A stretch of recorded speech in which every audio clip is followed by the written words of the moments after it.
Bienaventurados aquellos que quieren recibir clase todavía. Buenas tardes, Liz. Buenas tardes. Buenas tardes, licenciada. Hola, Silvana. ¿Cómo están? Bien. O que quieren recibir clase en pleno feriado. Sí. Saben que creo que tenemos el examen el 16 de abril. No, perdón, el 16 de mayo. Así de que estamos prácticamente con esta clase y por eso yo preferí mejor traer la clase así, abarco más contenidos y luego la otra semana pues vamos a tener clase el miércoles, pero si el examen es el viernes ya no lo tendríamos, ¿verdad? Muy rápido, no sé por qué las autoridades han corrido tanto y luego dan un gran espacio y luego vuelven a correr, en fin, ¿verdad? Pero tenemos que ponernos al día. Vamos a ver en esta ocasión lo que es el Estado de Derecho. Hay muchas definiciones, ¿verdad? Hay quienes lo acoplan también con la democracia, Estado de Derecho y democracia. Entonces, vamos a ver, solo voy a hacer una correccioncita aquí.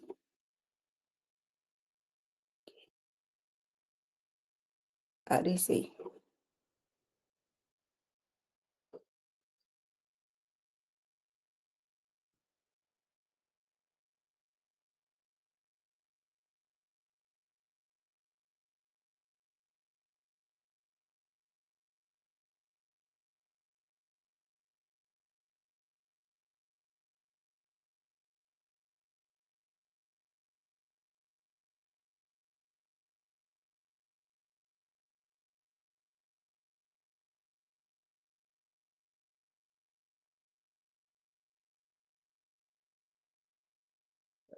¿Cómo se llama este?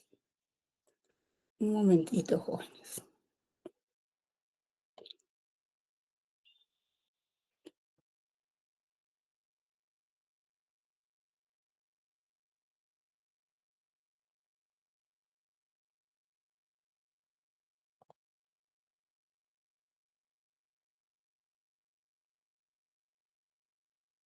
Les voy a poner un video así muy breve antes de...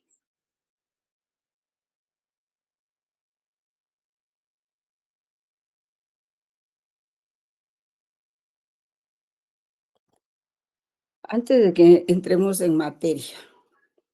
Entonces se llama Estado de Derecho, ¿verdad? Y hay muchas definiciones, como les decía, definición de Estado de Derecho y democracia, pero siempre se asocia al Estado de Derecho y democracia, precisamente porque no puede hablarse de derechos humanos si antes no se ha hablado de Estado de Derecho, ¿verdad? Por supuesto que choca con algunos sistemas totalitarios y autoritarios, ¿verdad? Vamos a oír el video para mientras.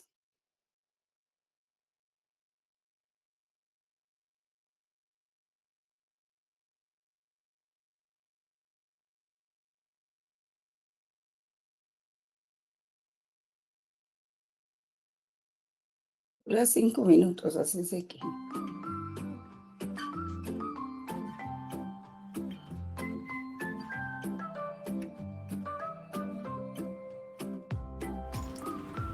Hemos estado viendo aspectos importantes de la democracia y cómo se aplica la democracia en la actualidad en nuestro país. Y el día de hoy vamos a hablar nada menos de lo que se refiere a la democracia y el Estado de Derecho. Recordemos que cuando hablamos nosotros de democracia, es un sistema de gobierno que se basa en el beneficio de las mayorías y que pretende el ejercicio del poder que garantice dicho beneficio, pero eso tiene ciertas características y fortalezas que las distinguen de estos sistemas de gobierno. Por ejemplo, las autoridades no deben de ser impuestas, sino elegidas de manera informada y responsable por los gobernados a través de el voto, que realmente esto lo estamos viviendo en nuestro país de una manera muy especial en este año. Las funciones de las autoridades están divididas de manera que la creación y cumplimiento de las leyes no dependa solamente de una persona. Por eso en la ocasión pasada hablábamos que habían tres poderes. El poder legislativo, que descansa nada menos que en la Cámara de Diputados y Senadores. El poder ejecutivo, que descansa nada menos en la figura de nuestro presidente de la República y los diferentes secretarios de Estado. Y el poder judicial, referente a la Suprema Corte de Justicia. Cada uno realiza las funciones que les corresponde de acuerdo a lo que indica nuestra Constitución. Por eso, el Poder Ejecutivo administra las riquezas nacionales y propone leyes. El Poder Judicial protege la paz pública y asegura la integridad de los ciudadanos. Y el Poder Legislativo crea y modifica las diferentes leyes.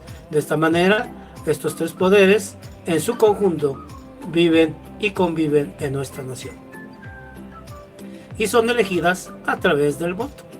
Entonces, cuando nosotros hablamos del Estado de Derecho, el Estado de Derecho democrático se refiere a un Estado que respeta nada menos que las garantías fundamentales de las personas y que se encuentra nada menos dentro de su marco jurídico, el cual también se aplica a quienes están a cargo.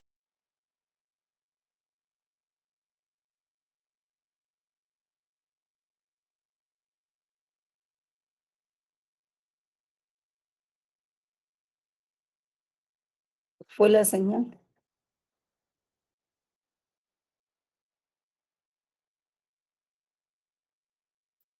Se quedó pensando. Se quedó pensando. Sí, no sé qué habrá pasado.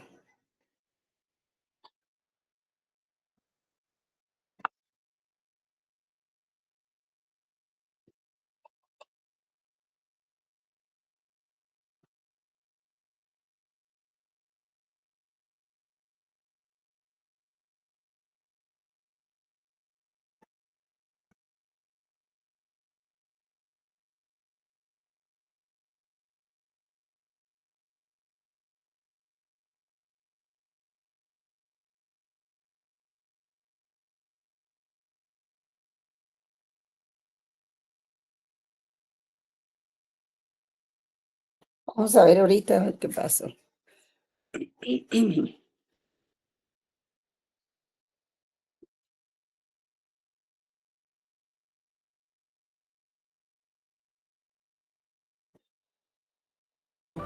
En los diferentes poderes. En un Estado de Derecho democrático se requiere la separación y el respeto de poderes. El Ejecutivo, el Legislativo y el Judicial no pueden estar coaccionando uno al otro. Deben de organizarse de manera social bajo un marco legal que se considera en referencia a la justicia. El Estado de Derecho debe ocuparse de las garantías y el cumplimiento de los derechos y las obligaciones fundamentales de todos quienes componen la sociedad en la cual dependen, considerando los principios democráticos internacionales, nada menos como la libertad, la igualdad, la tolerancia, la pluralidad y nada menos que la justicia. Ahora bien, el Estado de Derecho tiene como base nada menos que la Declaratoria Universal de los Derechos Humanos, nacida a través de la Revolución Francesa en 1789, considerada como una de las constituciones o cartas magnas fundamentales, donde se incluyen principios muy fundamentales en las diferentes constituciones modernas de los países altamente democráticos. En un Estado de Derecho, todo, sin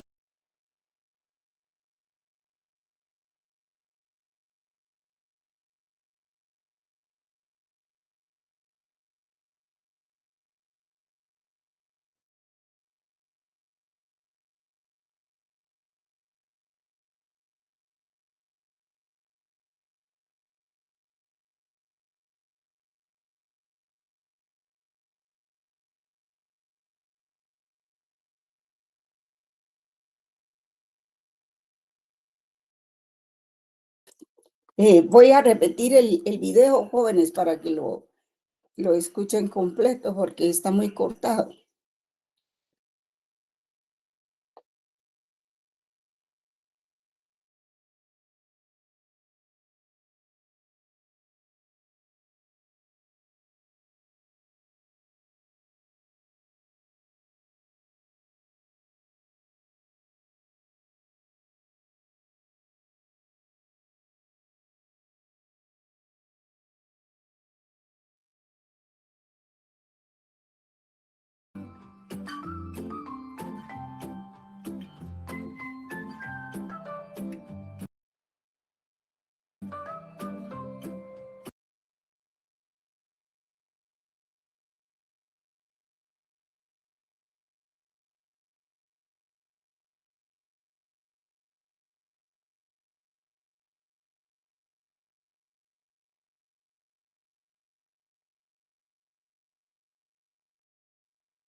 viendo aspectos importantes de la democracia y cómo se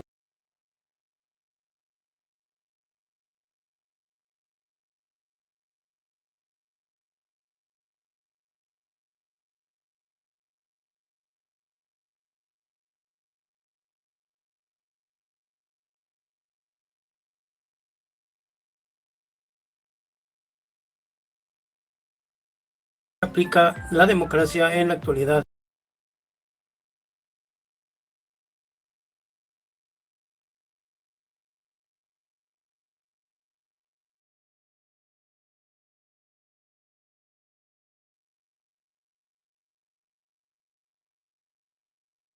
En nuestro país. Y el día de hoy vamos a hablar nada menos de lo que se refiere a la democracia y el Estado de Derecho. Recordemos que cuando hablamos nosotros de democracia, es un sistema de gobierno que se basa en el beneficio de las mayorías y que pretende el ejercicio del poder que garantice dicho beneficio. Pero eso tiene ciertas características y fortalezas que las distinguen de estos sistemas de gobierno. Por ejemplo, las autoridades no deben de ser impuestas, sino elegidas de manera informada y responsable por los gobernados a través de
muy especial en este año. Las funciones de las autoridades están divididas de manera que la creación y cumplimiento de las leyes no dependa solamente de una persona. Por eso en la ocasión pasada hablábamos que habían tres poderes. El poder legislativo, que descansa nada menos que en la Cámara de Diputados y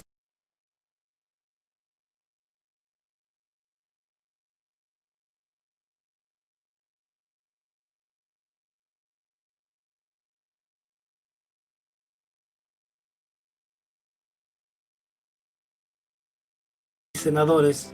El poder ejecutivo, que descansa nada menos en la figura de nuestro presidente de la República y los diferentes secretarios.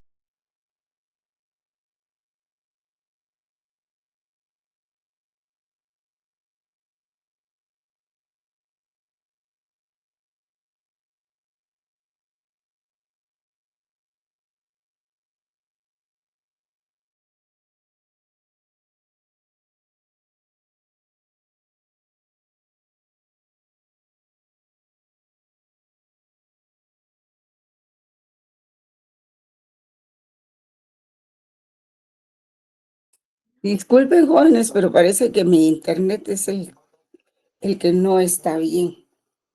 Entonces, también tampoco es bueno darles un video de mala calidad, ¿verdad? Pero aquí tenemos una presentación y esta es la que nos va a guiar. Solo me dicen si la ven. Sí, licenciada. Sí, sí la ven. Va.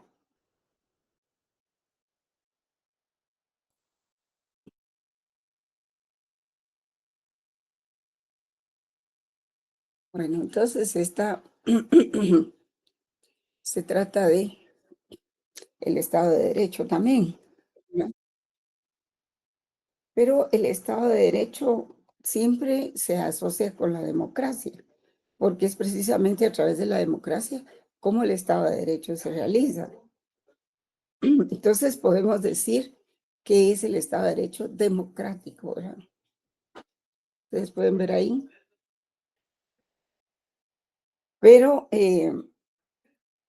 hay que hablar de lo que significa democracia y ese vocablo pues se deriva del griego demos, pueblo, y kratos, gobierno o autoridad, y significa gobierno o autoridad del pueblo. Todos lo sabemos, ¿verdad? Desde el primer semestre esta explicación ya se nos ha expuesto. Entonces, pueblo, kratos, gobierno, autoridad, y significa gobierno o autoridad del pueblo, por lo que es definida como la doctrina favorable a la intervención del pueblo en el gobierno y también el mejoramiento de la condición del pueblo. Sin embargo, en la actualidad, el concepto de democracia no se limita al de una forma determinada de gobierno, sino también a un conjunto de reglas de conducta para la convivencia social y política. Pues sí, de eso se trata, ¿verdad? De tener un conjunto de normas de convivencia social y política. La democracia como estilo de vida es un modo de vivir. Fíjense bien en eso, la democracia como estilo de vida es un modo de vivir basado en el respeto a la dignidad humana, que es uno de los fundamentos de los derechos humanos, basado también en la libertad y los derechos de todos y cada uno de los miembros de la comunidad. Y vista como una forma de gobierno es la participación del pueblo en la acción gubernativa, ¿verdad? ¿Por medio de qué? Se da por medio del sufragio, o sea, por medio de las elecciones. Eh, Control que ejerce el pueblo sobre lo actuado por el Estado. Ustedes me van a decir que para eso existe el, el amparo, ¿verdad? Como acción constitucional contra cualquier arbitrariedad del Estado. Pero, pero no se trata solo de hacer uso del recurso, ¿verdad?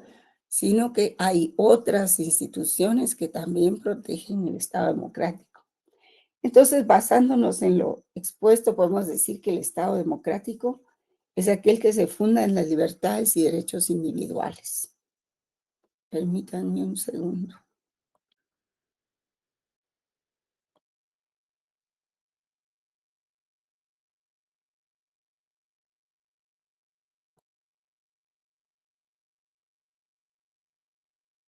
Qué molestan los que están ingresando porque se, se me corta el hilo, ¿verdad?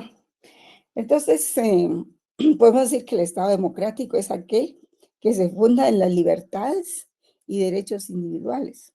Por lo tanto, sus instituciones no deben tener otro objeto más que garantizar, satisfacer aquellas libertades y derechos cuya satisfacción es un deber para la sociedad, gobernando lo menos posible, o sea, dejando más en libertad a los ciudadanos y cuya satisfacción es un deber para la sociedad, ¿verdad? O sea, una sociedad satisfecha, una sociedad sana, una sociedad educada, bien alimentada, pues nosotros vemos que se está realizando el bienestar social, el bien común como un valor del derecho. Y esa satisfacción debe ser un deber para la sociedad. Gobernando, como les decía, lo menos posible, en el sentido de que hoy se da esta palabra a fin de que la acción del gobierno no sirva de obstáculo a la iniciativa individual. De eso se trata. La ley no debe tener otro objeto que garantizar la libre acción y ejercicio de los derechos de los ciudadanos, por lo cual las instituciones y leyes del sistema democrático deben ser pocas, claras y sencillas, tanto como sea posible. En un Estado democrático, los ciudadanos participan de modo más o menos directo en el gobierno de la ciudad. La soberanía corresponde al pueblo y éste la ejerce, pero la ejerce con arreglo a la ley por medio de quienes, de sus representantes, desde las distintas instituciones políticas del Estado. Entonces, podemos decir que en cuanto al Estado de Derecho, eh, sin este no existe democracia. Es como el vehículo sobre el que transita la democracia. Y es sobre todo un Estado sometido al derecho.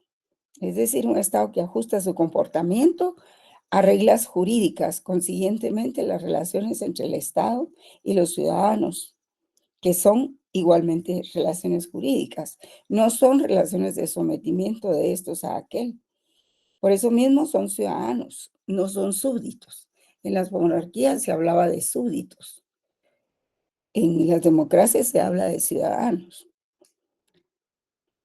Y aunque los órganos que ejercen el poder del Estado no se encuentran en una situación jurídica de paridad con los ciudadanos, eh, porque ellos encarnan intereses generales, gozan de una situación de relativa primacía. No por ellos, no por ellos son relaciones de dominio, sino relaciones sometidas al derecho y en las que cada parte es titular de derechos y obligaciones.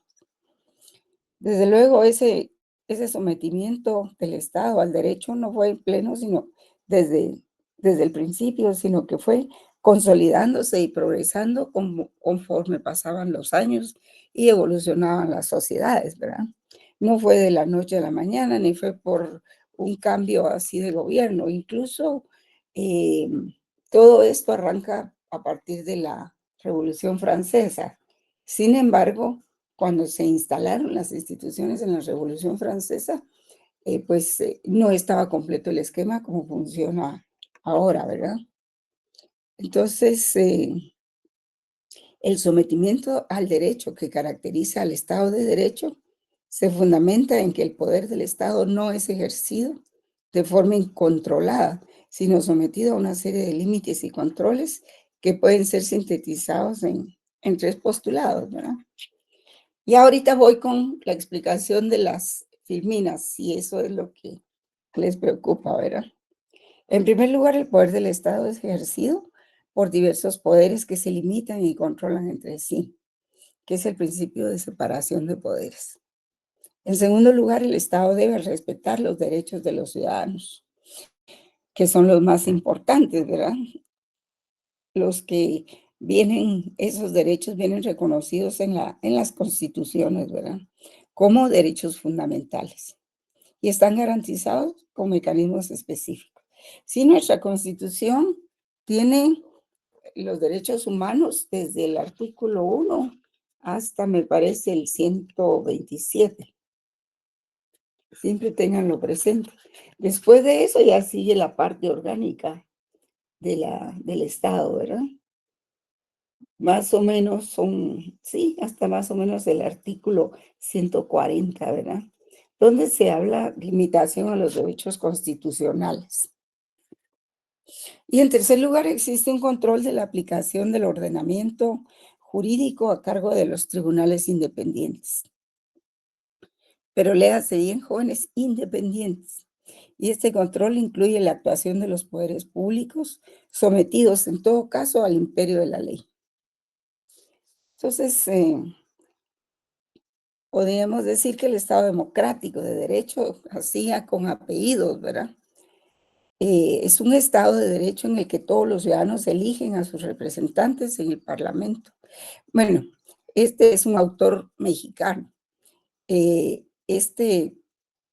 En Guatemala no hay parlamento, sino que hay un congreso, ¿verdad? Y el sistema cambia. Así de que siempre el Estado de Derecho se asocia con elecciones libres y en eso consiste el Estado democrático. En la separación de poderes, en la pluralidad de órganos que ejercen efectivamente el poder del Estado y las constituciones rígidas como la nuestra, ¿verdad? Que tiene artículos pétreos, que quiere decir que no se pueden cambiar, ¿verdad? Y también como consecuencia de esto ha surgido una nueva disciplina que se llama control de constitucionalidad de las leyes. O sea, cada vez que el Congreso va a emitir una ley, tiene que establecer si estas leyes no atentan contra los derechos humanos, ¿verdad? Y la Constitución. Y también contra los convenios y tratados en materia de derechos humanos. Por eso es que se da el control de constitucionalidad de las leyes.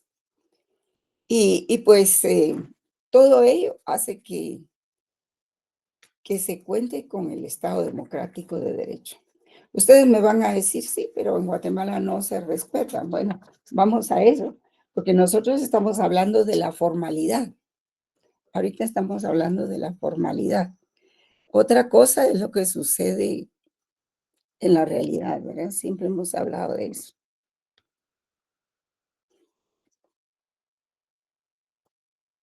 Entonces, históricamente podemos decir de que el Estado de Derecho pues ya fue considerado desde los tiempos de la antigüedad, ¿verdad? Con Platón, cuando él escribe sus diálogos y escribe su libro de la República, ¿verdad?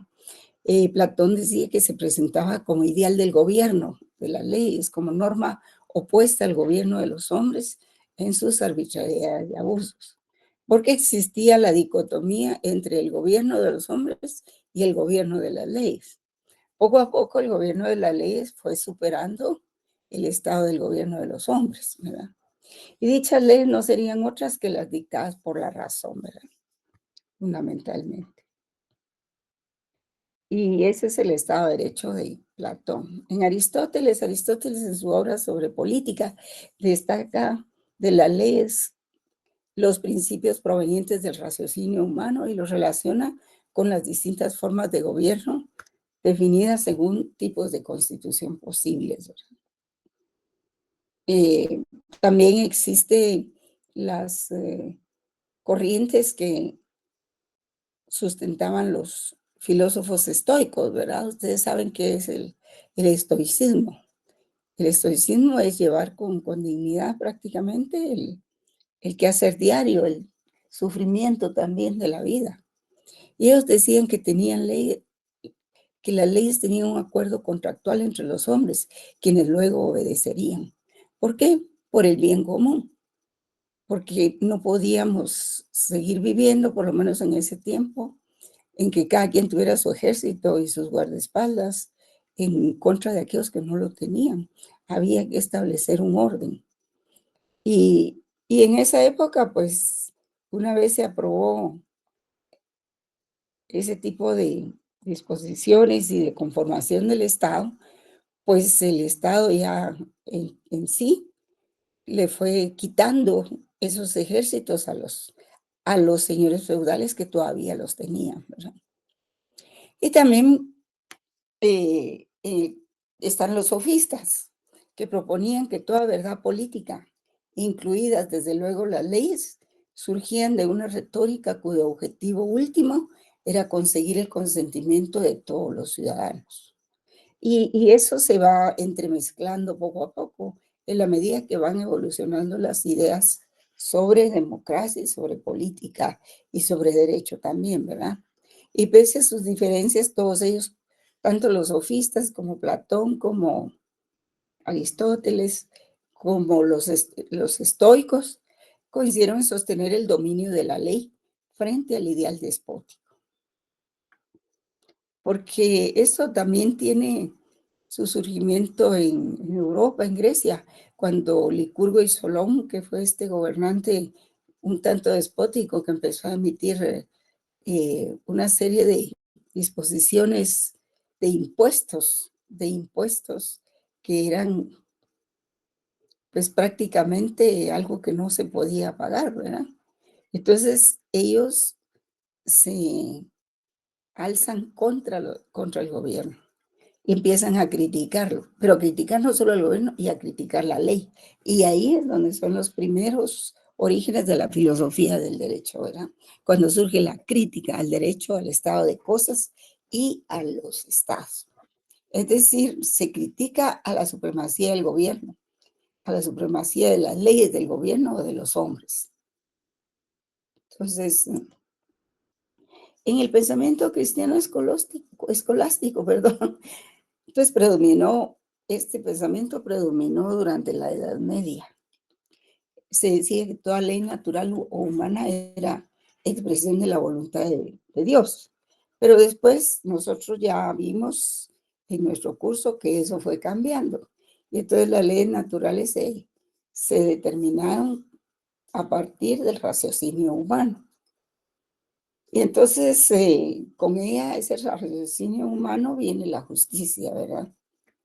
Y también de existir en el mundo algún tipo de orden. Este proviene de los hombres, no de Dios, se decía en un principio. Después esa idea cambió. Y, y la fuerza de esta concepción del poder y del derecho a gobernar ha sido una de las más poderosas de la historia, ¿verdad? En el Renacimiento, más o menos siglo XVI, se da la crisis de las ideas anteriores que vino con el Renacimiento. Se empieza a revisar todo, a comprobarlo todo. Se empieza a crear metodologías para demostrar las cosas científicamente, ¿verdad? Y se dan algunas disposiciones que terminan con el poder de la Iglesia, terminan con el periodo teocrático, ¿verdad? Entonces Maquiavelo en El Príncipe criticó la idea de que el soberano último en cuestiones políticas es Dios. Y Maquiavelo dijo que definitivamente eso no podía ser. No solo él, sino también Hugo Grocio y todos los filósofos de la modernidad, ¿verdad? Porque esto fue después de la Edad Media. Y la inscripción sobre las relaciones de poder como resultado de virtudes no morales, sino prácticas y las estrategias de los hombres reales preparó el terreno para pensar que las leyes derivan de la voluntad de los hombres, no de la voluntad de Dios. Entonces se fue dejando lo mítico, lo religioso por aparte, ¿verdad? Tanto así que pues la iglesia y tiene su propio derecho, que es el derecho canónico, ¿verdad? Y entonces en la época en que se hizo la revisión de todas las normas jurídicas, se fueron apartando también las normas del derecho canónico y las normas religiosas de todas las demás. Entonces, esto abrió las puertas a la modernidad como política obligada a buscar nuevos fundamentos para el poder político y sus leyes. Así las cosas, entonces, después del Renacimiento del siglo XVI, se van cambiando los factores y surgen otras instituciones porque se dan muchos problemas en la sociedad. Entonces, al surgir problemas, pues necesariamente tiene que surgir un nuevo derecho. Por ejemplo, ahora con la inteligencia artificial, nosotros en Guatemala no tenemos nada legislado respecto a eso. Hay que crear legislación con el delito cibernético también, no hay nada que hacerlo. Y en ese entonces, pues eso fue lo que se hizo, ¿verdad? Entonces se habla de lo que es la juridización de la política.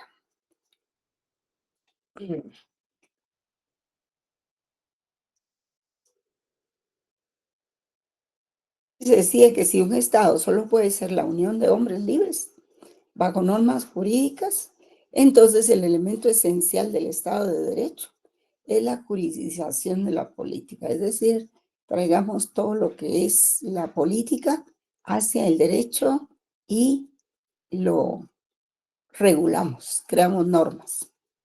Y cuando la política es regida por normas jurídicas generales y abstractas, tenemos en consecuencia la protección de los derechos individuales. Y ahí es donde surge precisamente el aparecimiento de los derechos humanos. Cuando la política es regida por normas jurídicas generales y abstractas, pues tenemos en consecuencia la protección de los derechos individuales por medio de un poder político coactivo y la actuación del gobierno limitada por los derechos de los ciudadanos.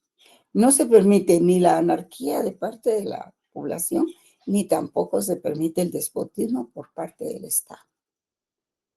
¿Y qué factor es el que interviene en esos dos extremos? Pues es el derecho fundamentalmente. La figura máxima que garantiza esos derechos viene a ser la Constitución. Empiezan a crearse las constituciones a partir más o menos de 1776, que es cuando se da la guerra de secesión en Estados Unidos, y luego, a partir de 1871 más o menos, o 67, algo así, que es cuando se da la Revolución Francesa, porque primero se da la Guerra de Secesión, como se le conoce, en los Estados Unidos, y años más tarde se da la Revolución Francesa. Entonces, cuando la política es regida por normas jurídicas generales y abstractas, tenemos en consecuencia la protección de los derechos individuales por medio de un poder político coactivo y la actuación del gobierno limitada por los derechos ciudadanos. ¿Quién es el que ejerce un poder político coactivo? Jóvenes. Es el Estado, ¿verdad? Es el Estado. Y a su vez se ve limitada por la actuación ilimitada de los derechos de los ciudadanos, que interponen amparos, inconstitucionalidades y todo eso, ¿verdad? Ahora, la figura máxima que garantiza esos derechos es la Constitución, concebida como ley fundamental, cuyos principios velan por la libertad de los ciudadanos. Y esa es la juridización de la política, pues. Y entonces aquí ustedes van a ver que hay algunas definiciones del Estado de Derecho. Perdón. Entonces, después de la juridización de la política, ningún sistema legal que carezca de los requisitos legales anteriores podía ser genuino Estado de Derecho. Si carece de esos requisitos mínimos, no podía llamarse Estado de Derecho. Hans Kelsen, pues él no admite esa expresión, dice, porque dice que no cualquier Estado ni cualquier gobierno lo conforma. Y el Estado de Derecho es aquel Estado controlado por el derecho. Y aquel derecho legítimo democrático. O sea, fíjense bien en esto, jóvenes. No basta, no basta que la política se haya juridizado la política, porque también la forma de juridización de la política es por medio de ¿qué? Por medio de leyes, ¿verdad? Por medio de leyes, por medio del derecho. Pero no basta que sea solo controlado por el derecho, es que también el derecho tiene que hacerse acreedor de que sea obedecido. Y ese derecho es un derecho legítimo democrático. ¿Qué dijimos del Estado de Derecho en la unidad? ¿Cómo es una norma legítima? Es una norma que es aprobada en beneficio de la población, que moralmente la población la respeta y la obedece, y la reconoce más bien, ¿verdad? Y eso es precisamente la legitimidad de la ley, lo que hace que la población la obedezca. Ahora, si es una ley que no es legítima, que no se identifica con los intereses de la población, entonces no es legítima. Tampoco es moral, como les decía aquella vez. No es legítima, no es moral. Aunque sea legal, pues no la reconoce la población, ¿verdad? Y no es democrática, por supuesto. Entonces, en resumen, el Estado de Derecho es aquel Estado en el que autoridades e individuos se rigen por el derecho y este incorpora los derechos y las libertades fundamentales y es aplicado por instituciones imparciales, accesibles que generan certidumbre o certeza. Y esa es digamos, hay varias definiciones de Estado de Derecho, pero esta conlleva ese componente que no debe faltar, el derecho legítimo democrático. Y eso es lo que cambia las cosas, el derecho de ser legítimo. Y para que sea obedecido, ¿verdad? El Estado democrático de derecho, pues, está abierto al pluralismo, a la tolerancia y al cambio social, y puede considerarse con toda justicia como una conquista civilizatoria del pensamiento y de la acción política, ¿verdad?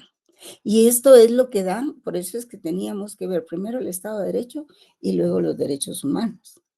Y esto es lo que da entrada, o pábulo, es el preámbulo de lo que son los derechos humanos. No puede haber derechos humanos en un país que no es democrático y que no observa un Estado de Derecho. Entonces, el Estado de Derecho y democracia, insistimos, conlleva a la reflexión integral de la política como de los valores y principios jurídicos, la estructura básica de la sociedad, el sistema de instituciones fundamentales que permiten calificar de democrática a una determinada sociedad. No se trata de autoritarismo y democracia, eso es diferente, sino que es una distancia dentro del propio modelo de Estado de Derecho. Existen enormes diferencias entre los sistemas sociales de los distintos países democráticos, aunque destaquen más en instituciones de justicia distributiva y servicios sociales que con respecto a la legitimidad de la ley, ¿verdad? Ese es otro problema que se encuentra en varias sociedades, ¿verdad?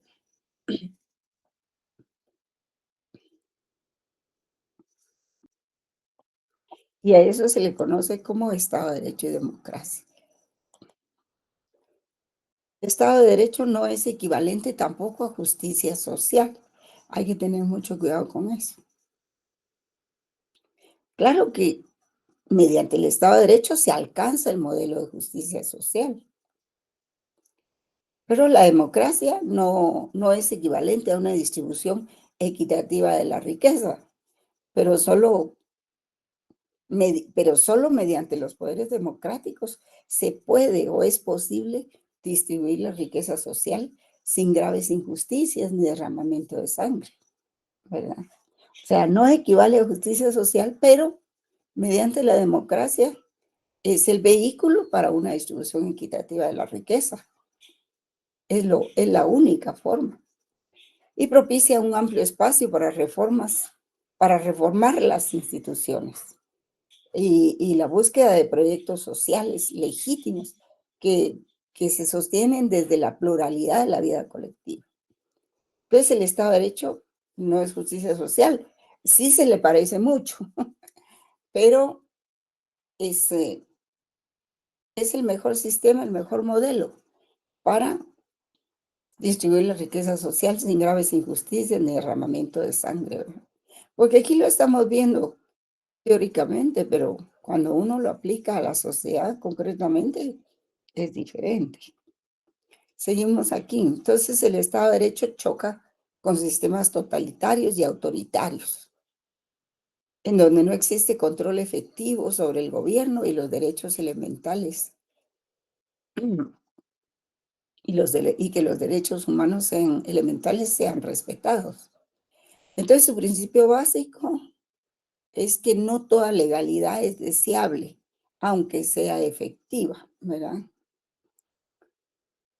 Muchos países socialistas, pues, también tienen legalidad, pero no toda legalidad es deseable, ¿verdad? Aunque sea efectiva. Y la historia ha registrado sistemas legales que no pueden ser considerados genuinos estados de derecho, ¿verdad? Hay muchos ejemplos de eso.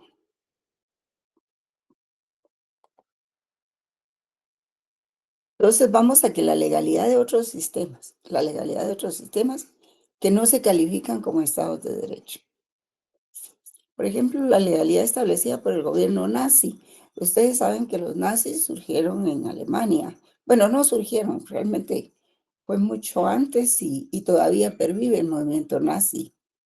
Y entonces ellos, eso quiere decir, aquí tienen ustedes la expresión completa, Nationalsozialistischen Reichstag. O sea, este era el partido de los alemanes, ¿verdad?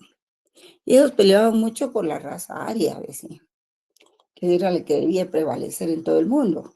Ellos no querían hindúes, ni gente africana, ni latinos, ni solo la raza aria. Pero al final se descubrió que la raza aria era muy diferente.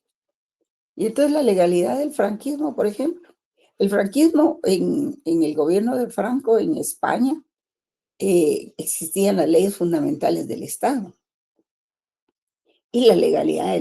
También había legalidad, pero no era un derecho legítimo, pues, sino que era dictado solo ahí sí que por el dictador, valga la redundancia, ¿verdad?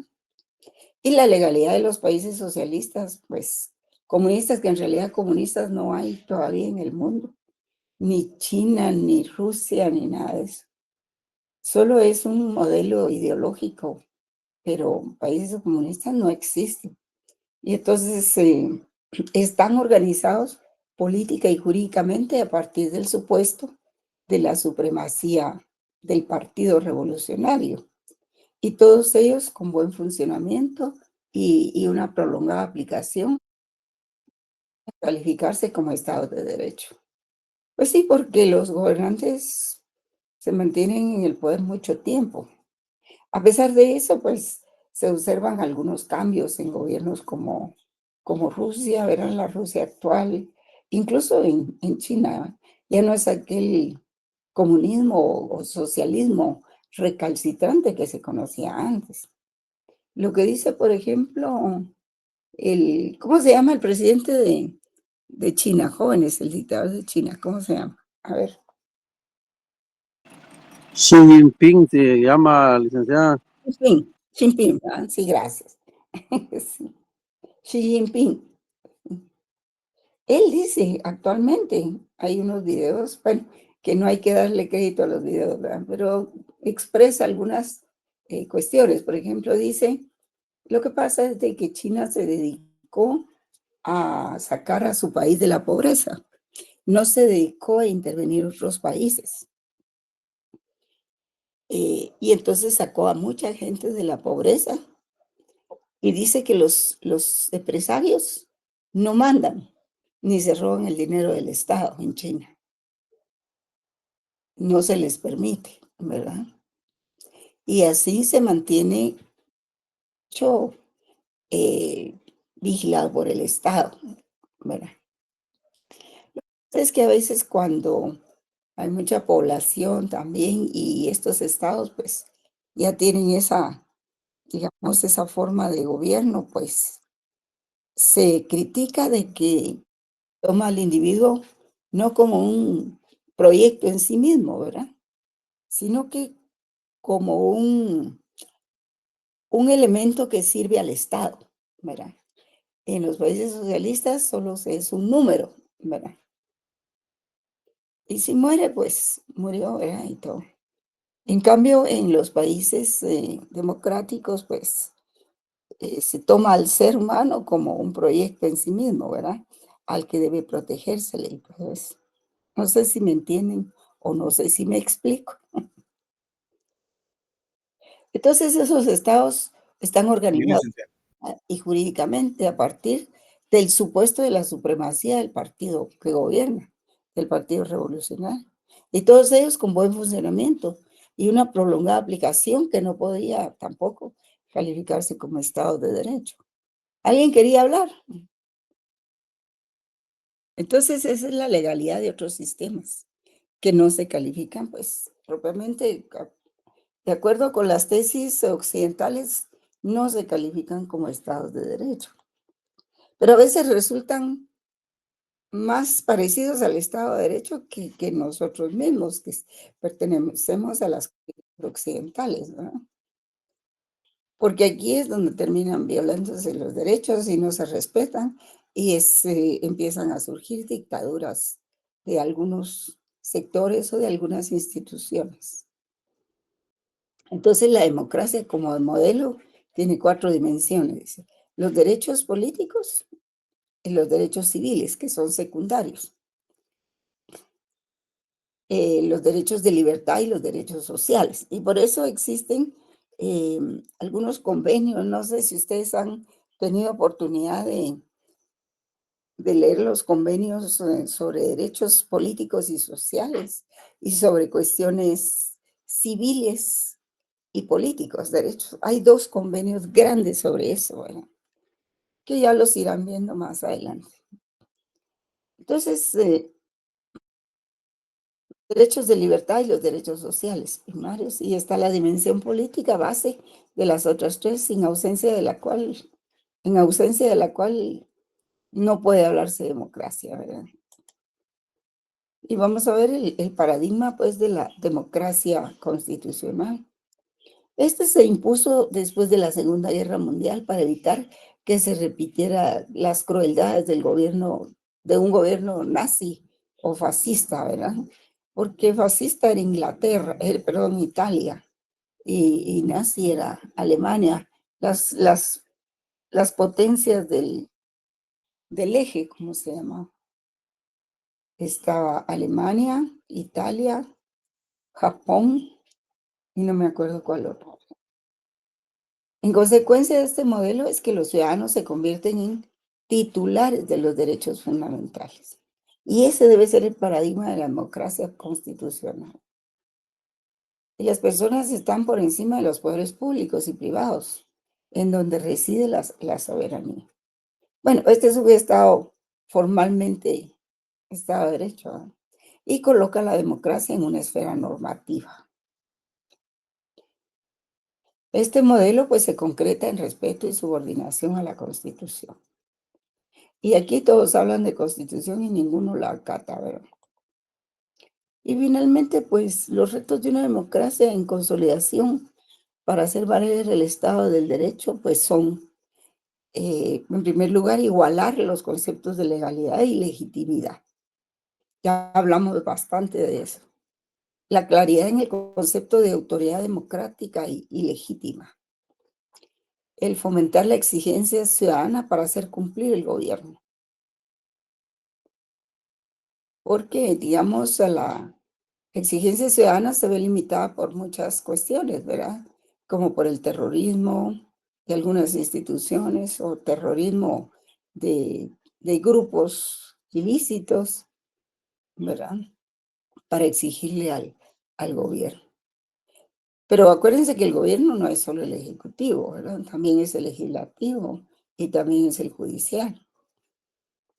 Y el reto socioeconómico para cerrar la brecha de la desigualdad y la pobreza es un reto muy importante también, porque de lo que se trata es de poder sacar a la mayor parte de las personas de la pobreza, ¿verdad?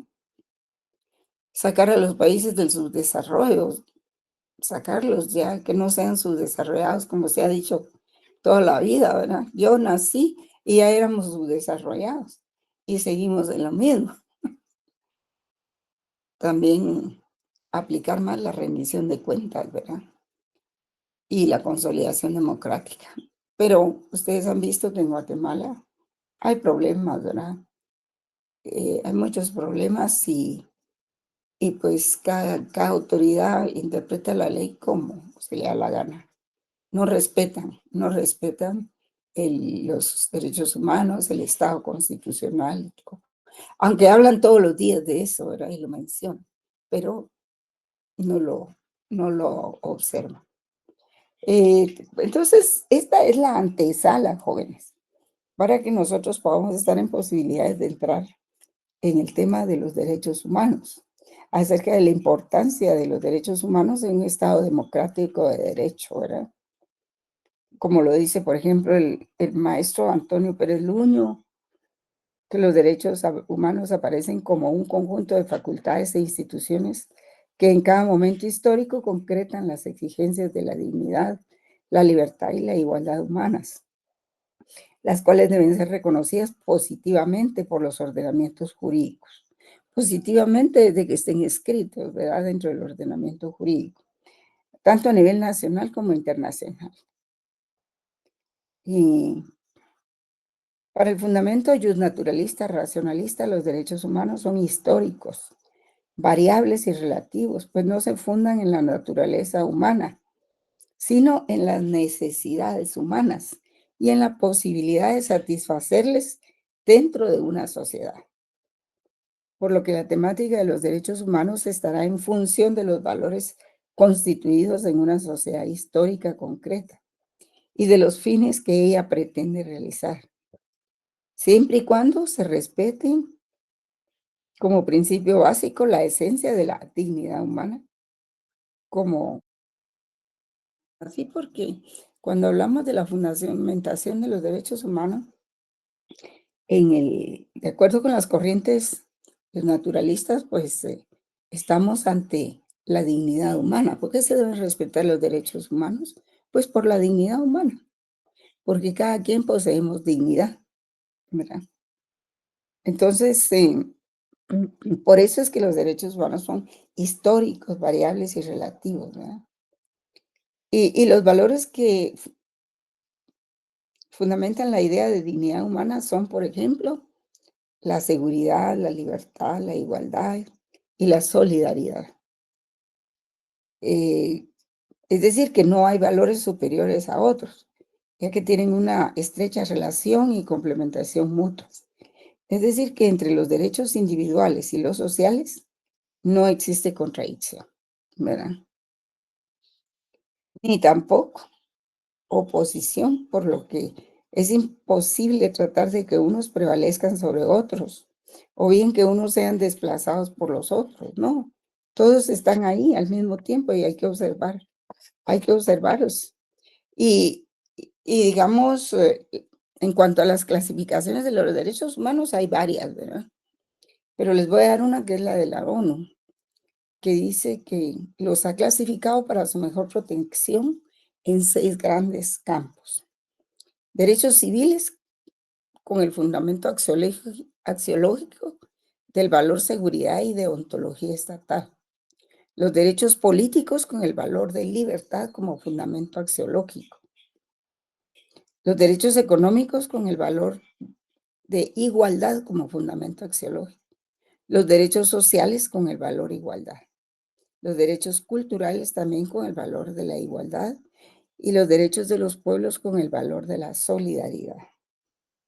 Entonces, vamos a dejar ahí y, y seguimos el miércoles, jóvenes. Yo espero que el examen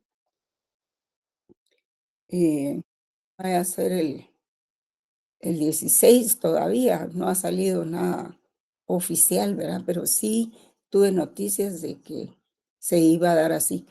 Y siempre la segunda quincena de mayo son los exámenes finales, ¿verdad? Y pues ahora estamos contra el tiempo un poco, pero también hay que tomar en cuenta que yo no voy a preguntar algo que no les he dado, ¿verdad? Entonces, podemos quedarnos unos 10 minutitos. Y como bien sabemos, el derecho común todo es un instrumento de los seres humanos, agrupados en sociedad para lograr sus fines eh, personales y colectivos. Y esto se refiere a los derechos humanos en un Estado democrático de derecho, ¿verdad? Su objetivo último es el comportamiento del hombre en esa sociedad. El derecho, entonces, como un conjunto de derechos y obligaciones, tiene como prioridad el establecer la supremacía de los primeros, o sea, de los derechos humanos frente a la exigencia de cumplimiento de los fines colectivos, atendiendo a la natural falibilidad del hombre. Falibilidad es que el hombre falla, ¿verdad? Que no es perfecto. Y sus necesidades de tolerancia y oportunidades para el progreso. Porque si todos vamos hacia el progreso, pues vamos más rápido. Es así que en la actualidad surge un sistema también universal de los derechos humanos que son formulados para su apreciación, también generalizada y universal, ¿verdad? Que ha sido motivo de cuestionamiento por los académicos y pensadores. Bajo el argumento de que su declaración formal es un medio para dominar dentro del actual orden político internacional, y entonces esto ha dado lugar a una disputa entre relativistas y universalistas. Entonces ya con esto se crean dos categorías diferentes, ¿verdad? En cuanto al tema de los derechos humanos, en su concepto de Estado democrático de derecho, se refiere a una clasificación de estos en derechos de autogobierno, ¿verdad? Con la exigencia de cierta autonomía política. Y los derechos poliétnicos, con exigencia de respeto a la herencia étnica, que son formas de expresión, como formas de expresión, lenguaje, religión, costumbres, etcétera. Y siempre que esta diferencia no obstaculice su éxito en las instituciones económicas y políticas de la sociedad dominante. Y los derechos especiales de representación, que es la exigencia de representación de los grupos diversos o diferentes, ¿verdad? Que siempre se le tenga en cuenta a todos esos grupos. En cuanto a la legitimidad del Estado democrático de derecho, el profesor Elías Díaz nos señala que la existencia de un gobierno no es únicamente estática, sino que existe un tipo de legitimidad dinámica que se observa en el cumplimiento de las normas protectoras de los derechos humanos y las libertades fundamentales. Y esto significa que no se legitima un gobierno únicamente con haber llegado al poder mediante la expresión de la voluntad, sino cotidianamente con buscar el beneficio de esa población constantemente, ¿verdad? Mediante la protección y cumplimiento de las normas, tanto internas como externas, que protegen los derechos humanos. La Declaración Universal de Derechos Humanos señala en su preámbulo, dice, considerando que la libertad, la justicia y la paz en el mundo tienen por base el reconocimiento de la dignidad intrínseca y de los derechos iguales e inalienables de todos los miembros de la familia humana, considerando que el desconocimiento y el menosprecio de los derechos humanos han originado la aspiración más elevada del hombre al advenimiento de un mundo en que los seres humanos liberados del temor y de la miseria disfruten de la libertad de la palabra y de la libertad de creencias, considerando esencial que los derechos humanos sean protegidos por un régimen de derecho a fin de que el hombre no se vea compelido al supremo recurso de la rebelión contra la tiranía y la opresión. Y esto indica que la existencia de un Estado democrático de derecho es el requisito mínimo para que los derechos puedan ejercitarse plena y eficazmente. Y en esta dirección es cuando Hobbes, por ejemplo, Thomas Hobbes, el autor de Leviatán, decía, en donde no hay poder común, no hay ley. Fíjense ustedes qué interesante esa frase, en donde no hay poder común, no hay ley. Bueno, vamos a dejar aquí y el próximo miércoles vamos a trabajar virtualmente también. Así es de que vamos a ver lo que son los derechos humanos y vamos a ver pues si nos da tiempo ver lo que es la jurisprudencia, las técnicas de investigación. Perdón, no son técnicas de investigación. La técnica jurídica, la argumentación. Vamos a ver si nos da tiempo un poco sobre eso. Bueno, bien jóvenes, entonces hay que poner atención, ¿verdad? En esas cosas y apuntarlas. Yo no sé si, yo creo que ya les mandé material sobre los derechos humanos. Revisen su archivo, por favor. Pero ya tienen ustedes varios materiales sobre derechos humanos. Y son cortitos, son de 3 a 5 hojas, no son Biblias, ¿verdad? Muy bien se pueden trabajar y leerlos a tiempo antes del examen, ¿verdad? Bien, jóvenes, hasta pronto. Les agradezco su atención. Buenas tardes, licenciada. Buenas tardes, Liz. Licenciada, compañeros. Buenas tardes, jóvenes.